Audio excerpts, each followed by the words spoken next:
أعوذ بالله من الشيطان الرجيم. بسم الله الرحمن الرحيم، والصلاة والسلام على سيدنا محمد خاتم الأنبياء والمرسلين. رب اشرح لي صدري ويسر لي أمري واحلل عقدة من لساني يفقهوا قولي. السلام عليكم ورحمة الله وبركاته. halkani waa radio city Soogaad iyo anigoo Sucaad Xasana oo idin soo bandhigaya barnaamijkeygii aad uga barateen toddobaadkiiba mar. waxaan halkan maanta idinku hayaa marti aad qaali noogu ah. waxa weeye Ayaale Diiriye oo journalist saxafi Soomaaliyeed oo insha Allah aan ka wareysan doono barnaamijkan iyo wixii ka doorashooyinkeedii. dhammaantiin marka hore dhageystayaasha sharafta leh waan idin salaameynaa. waxaan sidoo kale salaamaya aan kusoo dhaweynaya halkan Ayaale Diiriye soo dhaweynaa adeer, adiga oo salaamaya dadweynaha ku dhageysanaya oo isku macneynaya. waxaan Sucaad waan dhawahay aad iyo aad u mahadsan tahay. waan dhawahay haddii aan ka warbixiyo Ayaale waa saxafi muddo 13 sano ku jira warbaahinta. waxaanu ka soo shaqeeyay warbaahin madax bannaan iyo kuwa dawladeed intaba ilaa haddana ku jira saxaafadda. waan dhawahay Sucaad. waad mahadsantahay adeer. waxa weeye anagoo barnaamijkeygii sii gudagali doona insha Allah. waxa weeyaan Ayaalo wax yar ma nooga warami kartaa doorashooyinka Somaliland ee siiba gobolka Salal say u dhici doonaan bisha 5 2021 insha Allah. waxaantii haddii aan soo koobo ana ka warbixiyo doorashooyinka golayaasha deegaanka iyo baarlamaanka ee Somaliland 2000 sanadkan ku jirno bisha 5 ka qabsoomi doono guud ahaanba Somaliland iyo gaar ahaan gobolka Salal. waxaantii waa doorasho xamaasadeeda wadata. odayaasha iyo dadka deegaankana waxay isku diyaarinayaan sidii ay u gali lahaayeen doorasho isla markaana ay u codeyn lahaayeen. walow ay doorashadani ka duwan tahay doorashadii hore, maxaa yeelay doorashadani inta maxay ahaydeen ama dadka isdiiwaangeliyay ay ka yar yihiin ayaa la dhihi karaa dadkii hore isku diiwaangeliyay. maxaa yeelay iyadoo dhinaca Djibouti iyo xadka Djibouti ay ka iman jireen ruuxaantii dad aad u tiro badan oo markaa kaara ka qaadan jiray si ay u codeeyaan ayna usoo gaaraan guud ahaanba deegaanada hoos yimaada gobolka Salal, iyaguna markaasi deegaanadaasi ka qaadan jiray kaararka si ay u codeeyaan. balse ay doorashadani noqonayso mid ay xuduudkii la xiray oo xuduudkaasi xidhnaa oo ay inta badan kasoo wareegayeen dadku dhinaca Ethiopia dagago. waad mahadsantahay adeer. waxa weeye habkay ku kala duwanaayeen doorashooyinku waad noo sheegtay. kuwii hore dhibaatooyin baa soo gaaray ahayd. dhibaatooyinkaas wax yar ma nooga taaban kartaa? waxaantii waxaa la dhihi karaa hore waa arrinoo dadka magaranaysa deegaankaasi doorashadii waxaa la dhihi jiray inta badan waa lagu shutay doorashadaasi. walow ay maxay ahaydeen ay doorashadaasi ahayd mid ay saameyn xoog la yeelatay, balse tanina noqonaysaa mid taasi lamid una. maxaa yeelay marka la eego ama la saadaaliyo waxaa la filayaa in ay doorashadani noqon doonto mid saameynteeda wadato. maxaa yeelay weli waxaa lagu guda jiraa xulistii xildhibaanada baarlamaanka iyo golaha deegaanka ee gobolka Salal, iyadoo oona maxay ahaydeen weli ay lasoo saaray xildhibaano tirayar oo qaarkood ay beesha ciise ay ku dhawaaqeen ay leeyihiin kuwaasaa noo tartami doono, halka qaar kalena ay weli ay arrintaasi ka socoto oo weli maxay ahaydeen laisku haysto aan weli wax saxa lasoo saarin. markaan u gudbo aan soo koobo aniga oo garan soo koobaya beesha ciise gaar ahaan reergeedii waxa ay soo sharaxday musharax ugu tartama golaha baarlamaanka aan idhaahdee beesha Aadan Bile, halka beesha reer kulna ay soo sharaxday in uu matalo doorashadan golaha baarlamaanka Cabdilaahi Booq, halka beesha Mamaasanna ilaa hadda ay u tartamayaan 4 musharax. 4taasina ay qaarkood way wacad yihiin oo ay weli la soo dhaweeyo leeyahay kuwaasa ugu cadcad, iyadoona weli aan si rasmi ah loo kala saarin maxay ahaydeen dadkii ugu qaybsamaya ama uga qaybgali lahaa doorashada baarlamaanka. iyadoona dadka deegaanka weliba gaar ahaan beesha ciise aanay si rasmiya usoo saarin xildhibaanadii u matali lahaa golaha deegaanka oo iyaguna ay ka maqan yihiin gebi ahaanba aan la soo xulin halka ay baarlamanku magaranaysaa arrintaas isku soo ururiyeen wahaantii baaq haddii aan uga diro waxaan dhihi lahaa arrinta golaha deegaanka waa mid loo baahan yahay in laga wada tashado odayaasha iyo uqaashu ay soo saaraan dad maxay ahaydeen arrintaasi ama dadka u matali lahaa deegaanka si ay aanay u dhicin doorashadii hore ee dhibaatada iyo xanafta keentay ayaan dhihi lahaa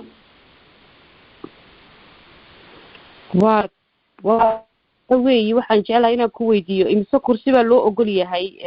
beesha ciise baarlaman ahaan wahaantii baarlamanka waxaa jira beesha ciise in ay xubno u matali hore loogu qondeeyey 8 xubnood ay u matalaysay inkastoo aana la aqbalin hore ayaa waxaa dhacday in ay beesha ciise ay usoo baxeen 5 xubnood 5 xubnood 4 ka mid ah xildhibaanadii baarlamanka ay iska casileen halka xubin ka mid ah uu u haray taas oo keliya ayaa beesha ciise u matali jirtay golaha baarlamanka doorashadana tii way ka duwantoo waxaaba la leeyahay 5tii hore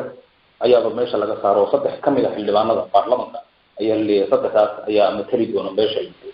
walow aanay weli caddeyn oo arrintaasi lagu jiro oo arrintaasi ay beesha ku jirto oo weli aan wax rasmiya laga soo saarin xukuumadda somaliland waxa ay dhowaan shaacisay in xildhibaanadii golaha deegaanka ay dhimi doonto oo ay maxay ahaydeen sidii hore ay u ahaan jirtay ama gobolka selal ama guud ahaanba deegaanka seylax oo kale waxay ahaan jirtay xildhibaanada golaha deegaanka 17 xubnood oo u matala golaha deegaanka halka iminkana loo qondeeyey inay u matalaan marka la isku daro 11 xubnood waa tahay waxa weeye deegaanadii sheegtay imse magaalo ka kooban yahay deegaankaas ciise dego ee kasoo qayb galay doorashada wahantii horta haddii aan soo koobo deegaanada ay beeshu ama deegaanada codaynta ay ka socoto waxa weeye la isku daro waa 25 deegaan ama 25 magaalo oo 25kaasiba la dhigi doono goobaha beesha ciise waxa uu gaar oo ay gaar u tagtaa 19 magaalo oo iyadu gaar u leedahay oo aan cidna ku tarifin halka inta kalena ay dad la degaan marka deegaanada haddii aan soo koobo waxaa ka mid ah ama aan tiriyo ruuxaantii hore horta intaanan soo koobin waxaan sheegi lahaa seylac inta xaafadood ay ka koobneed seylac waxay ka koobneed guud ahaanba markaan soo koobo ama magaca ugu horeeya ku bilaabo ama guud ahaanba deegaanka seylac ay noqonayso deegaanka ceelgaal habaar jiri cabduqaadir heemaal xuseen iyo maxay riiga toqoshi odawaadari aashacado alweeci hamboos amuud culus iyo xamaamka fariisle lawyacado biqi aadan bersibow laanta morohda iyo weliba deegaano kale oo kuwaas oo ay deegaanadaas oo laga codayn doono ayna doorashadu ka dhici doonto intaas oo deegaan marka waxaan baaq u diri lahaa guud ahaanba beesha ciise waxaan dhihi lahaa waa inaad deegaanadaasi inaad ka codaysaan kaararkii aad qaadateen oo weliba xoojisaan doorashadani walow ay jiraan aanay inta badan hore walow ay jiraan in walow hore deegaanadaasi loo baahan yahay in laga codeeyo iyadoo oona aan wacyigelin xoog leh aanay gaarin deegaanadaasi inkasta oo marka doorashada la galaayo loo qoondeeyo lacag lagu ololeeyo ama lacag dadka lagu wacyigeliyo taasina ay dhowaan ama doorashooyinkana ay ka mid ahayn in wacyigelin ballaaran aanay gaarin deegaanadaasi marka haddana waxaan dhihi lahaa oo cidda codkayga dhegaysata waa inay kaararka qaataan ayna codeeyaan waa tahay haddii aan baaqaagaas dib ugu noqdo waxa iga soo dhex baxaysa ina ay dadka qaarkood ayna rabin ina ay codeeyaan amabase dadka loo xadeeyey intaa unbaa codka dhiiban karta la leeyahay ama footayn karta marka maxaad iiga sheegi kartaa halkaas ma dad xadaysan baa dadku mise iyagoon baa dadku aanan doonayn ina ay soo codeeyaan waxaa jirta hore waxaa jirtay in ay doorashooyinkii hore ama dadka xukuumadda ugu jira beesha ugu matala in ay samayn jireen baaqaq ku wajahan in ay la dhiirigeliyo ama la dardargeliyo wacyigelin ballaarana la sameeyo si deegaanada iyo tuulooyinka hoos yimaada gobolka Salal loo tago islamarkaana dadkaasi looga dhaadhiciyo inay kaarka qaataan ayna codayaan waxaantii sanadkan ma jirin wax maxay ahaydeen arrintaas koob galay oo kamid ah waa arrintaas lagu dhiirigelinayo haddana waxaan leenahay marka maxay ahaydeen dadkaas in ay maxay ahaydeen ay iyagu laftigooda ay codayaan oo kaarka qaataan taas baan ugu baaqi lahaa waa tahay kaararkan la qaadanayo gobolka Salal habkeeba loo qaataa imse jir baase loogu ogol yahay marka ugu horeysa inuu qaato imse jir buu qofku qaadan karaa waxaantii waxa loo ogol yahay kaarkaas inay qaataan wixii 15 jir adu ka weyn inkastoo ay doorashooyinkii hore aanay maxay ahaydeen qofku intuu marka uu rabo uu codeyn jiray maxay ahaydeen halkan buu ku codeynayaa meel 2 kiiloomitir ama meel kale uu tagaya uu ku codeynayaa haddana meel kale uu ku codeynayaa waxa didan oo ama wax magaran sharci qabta ma jirin laakiin hadda Soomaaliland waxa ay keentay qalab elektrooniga qalabkaasi oo aqoonsanaya indhaha iyo maxay ahaydeen ay aqoonsanayo indhaha iyo faraha inuu mar labaad aanu ku noqon doonin taas ayaa xadidaysa inuu qofku mar labaad uu codkiisa dhiibto halka ay hore u jirtay in dadku ay 4 jeer ama 5 jeer ay ku noqon jireen haddii uu yar yahay bulshada jir ka yar yahay iyo haddii uu ka weyn yahay laakiin hadda qaabka way ka duwan tahay marka codad badan oo marka bariga hore la qiimeeyay ama lagu daray ayaa hadda noqonaya kuwa aan maxay ahaydeen meesha ka baxaya marka waxaan dhihi lahaa dadka deegaanka in kastoo dadka deegaanku ay dad aad u tiro badan yihiin dadka xoolo dhaqatada intooda badan ay kaararka aanay qaadanin aanay qodaynin walow ay jiraan maxay ahaydeen sababo gaar ah maxaa yeelay qaarkood aaminsaneen doorashada marka aad u kurgasho deegaanada ama la hadasho oo tiraado kaarka qaado coday waxay ku leeyihiin anagu dawladdu wax kama helno iyo kama helno maxay ahaydeen dheeb kuma hayno waxa ku haynaa ma jirta kaarka maxaan codaynaa maxaan qaadanaa sababta aan qaadanaa maxay tahay marka ruuxaantii wax loo baahan yahay dadkaas in la hadlo la wacyigeliyo deegaanada ay ku nool yihiinna baahiyooda la eego si wax looga qabto ama riig loo sameeyo oo ceelal biyood loo qodo iyo waxyaabaha kale ee baahiyaha aasaasiga ay u baahan yihiin dadkaasi in wax laga qabto waa mid ay u baahan yihiin dadkaasi waa tahay hadalkaaga jawaabtaadaasna waxa iiga muuqataa in qof kasta oo ku nool degmooyinkaasi uu ka qayb gali karo doorashadaas uu codayn karaan oo ay u dhan yihiin caruurna wixii 15 jir ka weyn uu codayn karo oon xadidnayn dadka inta loogu talagalay inay doorashada ay ka qayb galaan ama bay codeeyaan sida sax ma tahay mise waxba iska bedelay arrinkaas وهانتي وارنو هراء واحد واحد ما إن قف وهو أما شنو يتوه هكير هذا أما شنو يتوه هكوين هذا أما هلا كذا أفرج سنتر بعدين في هراء دورشون في هراء سومال لام سومري يدي كأنه تورين كتب كي كعريان لكن هذا تيوه كدوان هيو وح لكن قلب عصرية قلب خاص وإلكترونيا وما كانوا أقوى سنة ينو قف مر ذي عنو مر لبعض كنا قاكل هذا أي حديثة هذا أي أغابط كنا قنيسة dadkii hore ugu noqonayay maxay ahaydeen doorashooyinka 4 jeer ama 3 jeer codeynay marka waxa waa in maxay ahaydeen dadku ay ahayd inay diiwaangeliyaan balse intooda badan ama dadka ku dhaqan deegaanadaasi aanay doorashada aaminsaneen qaarkoodna aanay codeyninba ama aanay diiwaangelinba taas ayaa noqonaysa marka in ay dadkii loo baahnaa doorashada ka qaybgali lahaa aanay ka qaybgalin sababo jira oo okay waxa weeyaan waan ku fahmay waxa weeye hadda waxay fududeynaysaa qalabkaas la soo diyaariyo wuxuu fududeynaya qofku inuuna khiyaamo sameyn oo qofku markuu laatoon codeyn karo saan u fahnay dadkuna inay ka wada qayb gali karaan codeyntaas oo loo kala hadhaynin oo loo xadaynin dadka waan isla fahnay marka waxa weeyaan doorashadan ka socota Somaliland muddo inta ay qaadataa iyadu ma muddo bilaa mise waa maalmo uun waqtigan dadka loogu talagalay in ay deegaan ay soo codeeyaan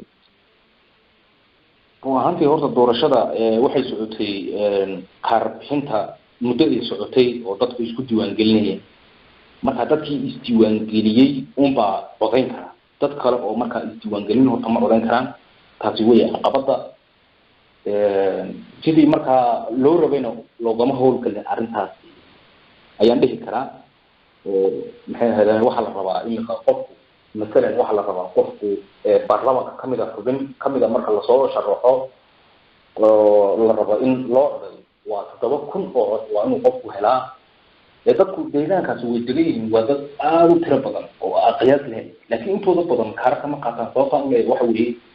yacni waxa loo baahan yahay wacyigelin tii magaranaysa loogu talagalay ama loogu wacyigelina ayaana loo gaarsiin baan dhihi karaa marka taasa sababaysa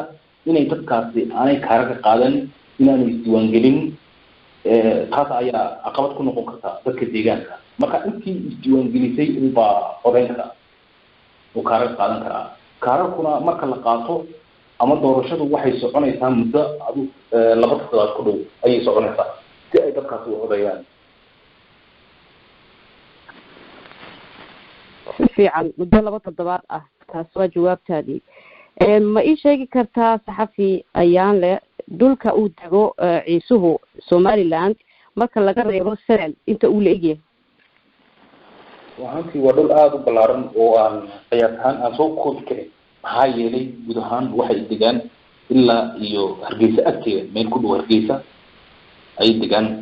oo beesha dhinaca marka xeed loo eegana waxay degaan ilaa iyo Bulaxaar ay degaan meel ka sii shisheeysa Bulaxaar oo intaba ay degan yihiin laakiin dhibaatada ugu weyn waxa weeye ciise waa dad xoolo dhaqata oo dad dhulka degan oo xoolo dhaqata inkastoo iyagu ay la shaqeeyaan ama ay eegtaan inta badan waxa loo soo sheegaya kaba soo qaad waxa la leeyahay Ethiopia ayaa la leeyahay halkaas uu ka da'ay dhulkii ay deganaayeen ayaa la halkaas roob looga soo sheegaya iyagoo xoolo dhaqato oo deegaankooda degan kabacdina waxay guurayaan halkii Ethiopia tagayaan ma galbeed ay guurayaan kabacdi marka ay soo laabtaan dhulka ay deganaayeen dib u soo laabtaana waxay u yimaadaan meeshii oo la degan yahay dad degan yahay way ka degaan marka haddana way guuraan waa dad markaasi xoolo dhaqata oo qodameel guuraan laakiin waxay degan yihiin waa dhul aad u ballaaran oo aan la soo koobi karin ruuxaantii marka dadka reer guuraaga ee xaqa u leh iyo qudhigoodu inay codeeyaan maxaad ugu baaqi lahayd ayaa loo day su'aashayda ugu dambaysa aan ku dhigo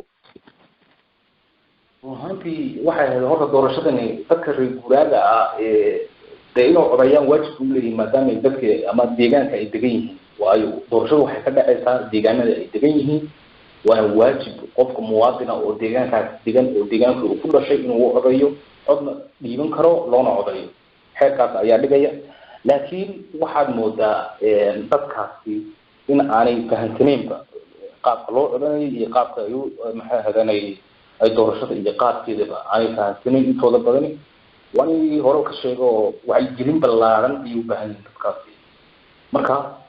waxyaabaha ay u baahan yihiin dadkaasina ama wacyigelinta ay u baahan yihiin waxaa kamid ah in deegaanada ay ku sugan yihiin baahiyaha asaasiga wax looga qabto hadday noqoto biyaha hadday noqoto waxbarashada iyo waxyaabaha kale ay markaa dadkaasi ay tabayaan si ay dadkaasi deegaanka ay degan yihiin ay ugu nagaadaan aanay u gurguurin oo deegaankoodu ay rasmi ugu noqdaan taas ayaan kula talin lahaa doorashadana intii kaararka qaadatay waxaan dhihi lahaa inay codeeyaan ay codkooda dhiibtaan dadkii aan qaadan kaarkan aan qaadanina waxaan dhihi lahaa doorashadana waa la dhaaftay laakiin doorashada dambe isku diyaariya oo kaararka qaata si aad codkiina u dhiibataan ciddii aad rabtaan ee deegaanka ee wax u qabanaysa aad u aragtaan aad markaa ugu codeysaan taas ayaan dhihi lahaa taasi waa wacyigelintii soo maha ugu dambayn maxaad ku daraysaa annagoo soo xidhi doona barnaamijkan hadduu ilaha yidhaah run ahaantii waxaan halka ka salaamaya guud ahaanba beesha ciise waxaan dhihi lahaa dadka deegaanka dad isku noqda dad isku tiirsan wax wada qabsada isla markaana wax kasta oo loo baahan yahay ku dhameeya sulh isla markaana khilaafka iyo maxaadanay sulh ku dhameeya arrinta doorashadana waxaan dhihi lahaa waa inaad noqoto mid loo baahan yahay in aad soo saartaan dadkii u matali lahaa doorashada baarlamanka iyo golaha deegaanka doorashada nagu soo foodle taas ayaan dhihi lahaa anigoona ka bixin mawduucan maanta aan ku jirno ee ka hadlaya doorashada aad iyo aad baad u mahadsan tahay adigoo weliba soo taabtay halkii sulxa insha allah ilahay waxa weydiinaynaa iyaga in dhexdooda sulx yimaado ayagu isfahmaan gacan midata ay noqdaan waxaa leenahay allahuma arina alxaqa xaqa warziqna itibaaca annaga ducay nagu leeyihiin inu ducayno iyo iyaguna inay fahmaan wixii waajibkooda ah iyo wixii xaq lagu leeyahay aad iyo aad baad u mahadsan tahay saxafi ayaan la diiriye dhammaan dhegeystayaasha radio city inaguna aad baad u mahadsan tihiin barnaamij noocaas oo kale